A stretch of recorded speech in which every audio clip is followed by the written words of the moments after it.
South zone DCP Sai चैतन्य ने मुसलमान बरादरी को माह रमज़ान की पेश की मुबारकबाद देते हुए नेक ख्वाहिशात का इजहार किया है। रमज़ान मुबारक के आगाज के पेश नज़र साउथ जोन डीसीपी साई चैतन्य ने मक्का मस्जिद का दौरा करते हुए रमज़ान की तैयारियों का जायजा लिया। क़ब्ल से उन्होंने सुपरिटेंडेंट के हमरा मुसल्लियों को सहूलियात की फराहमी और हिफाजती इक़दामात के सिलसिले में तफसीली गुफ्तगू की। साई चैतन्य ने उम्मीद जताई है कि हर साल की तरह इस साल भी माह रमज़ान पुरअमन रहेगा। मीडिया से बात करते हुए उन्होंने कहा है कि माह रमज़ान यौमुल कुरान शब क़दर के पेश नज़र हिफाजती इक़दामात को यकीनी बनाया जा रहा है। अवाम को रमज़ान की पेश की मुबारकबाद देते हुए साई चैतन्य ने नेक ख्वाहिशात का इजहार किया है। सबको आदाब। अब अभी हमारा रमज़ान का महीना आने वाला है, उसका जितने भी उसके ताल्लुक़ का जो बंदोबस्त अरेंजमेंट्स है सारी उसके बारे में डिस्कस किया गया।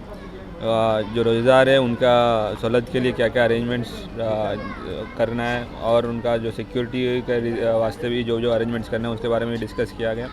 और शाम को रात को इशा के बाद तरावी नमाज और सुबह तहज्जुद के लिए भी जो भी अरेंजमेंट्स है उसके बारे में भी डिस्कस किया गया। और जो यहाँ पे इंतज़ामात जो है जो रोज़ेदारों को या यहाँ पे आने वाले जो भी पब्लिक जो आते हैं यहाँ पे रमज़ान के टाइम पे मस्जिद को विज़िट करने, सभी को क्या क्या सिक्योरिटी के एस्पेक्ट से और उनका सहूलत के लिए क्या क्या करना है उसके बारे में लंबी डिस्कशन किया अभी हमारा सुपरिटेंडेंट साहब के साथ। हर साल जैसे इस साल भी हमारा पुलिस डिपार्टमेंट के साइड से कंप्लीट सपोर्ट करेंगे और ये रमज़ान पीसफुल गुजारेंगे। Thank you.